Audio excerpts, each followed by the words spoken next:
Hello everyone, welcome back to my channel. Idli బ్యాటర్తో పునుగులండి.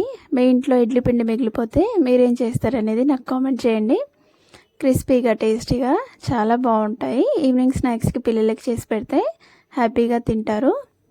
ఇది 1 cup వరకు ఇడ్లీ బ్యాటర్ మిగిలిపోయిందండి. ఇది ఆల్రెడీ పులిసిపోయి ఉంటుంది కాబట్టి మనం ఈజీగా చేసుకోవచ్చు. అందులో ఇంకా పెరుగు అది ఏం యాడ్ చేయకుండా ఇడ్లీ బ్యాటర్లో 2 టేబుల్ స్పూన్ల వరకు బియ్యం పిండి వేసుకున్నాను.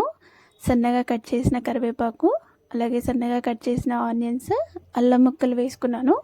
పచ్చిమిర్చి వేసుకోవాలి. పిల్లలు తినరనేసి వేయలేదు. అలాగే జీలకర్ర, ఉప్పు, కొద్దిగా వంట సోడా కూడా వేసుకొని అంతా కలిపేసుకోవాలండి. నేను కొంచెం స్పైసీ కోసం అల్లం ముక్కలు కట్ చేసి వేసాను. పచ్చిమిర్చి వేస్తే పిల్లలు తినరు, అందుకనేసి ఇలా పునుగులు వేసేలాగా వస్తే సరిపోతుందండి పిండి. ఆయిల్ హీట్ ఎక్కిన తర్వాత మీడియం ఫ్లేమ్ పెట్టుకొని ఇలా వేసుకోవాలి. అన్నీ ఇలా వేసేసిన తర్వాత మనం వాటిని కలపకూడదండి. అవే కొద్దిగా పొంగి పైకి వస్తాయి. అప్పుడు మనం ఇంకో వైపుకి టర్న్ చేసుకోవాలి. ఇలా కొద్దిగా మీడియం ఫ్లేమ్లో మెల్లిగా వేయించుకోవాలి. చాలా క్రిస్పీగా వస్తాయి. టేస్ట్ కూడా చాలా బాగుంటుందండి. ఆయిల్ కూడా ఎక్కువ ఏం పట్టదు. ఇలా ఈ కలర్ వచ్చేంత వరకు ఫ్రై చేసుకోవాలండి.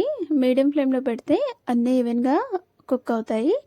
చూడండి, మనం సేమ్ బయట కొనుక్కొచ్చిన వాటిలాగానే ఉంటాయి. టేస్ట్ కూడా ఏం తగ్గదండి, అలాగే ఉంటుంది.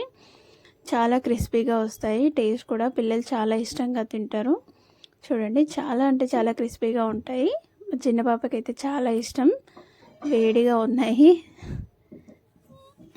మార్నింగ్ ఇడ్లీ కోసం చేసిన చట్నీ ఉంటే అదే పెట్టించానండి. వాళ్ళు హ్యాపీగా తినేస్తారు.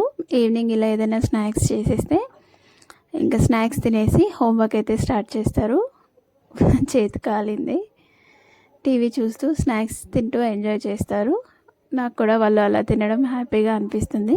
నా వీడియో నచ్చితే ప్లీజ్ లైక్ చేయండి, షేర్ చేయండి, సబ్స్క్రైబ్ చేసుకోండి.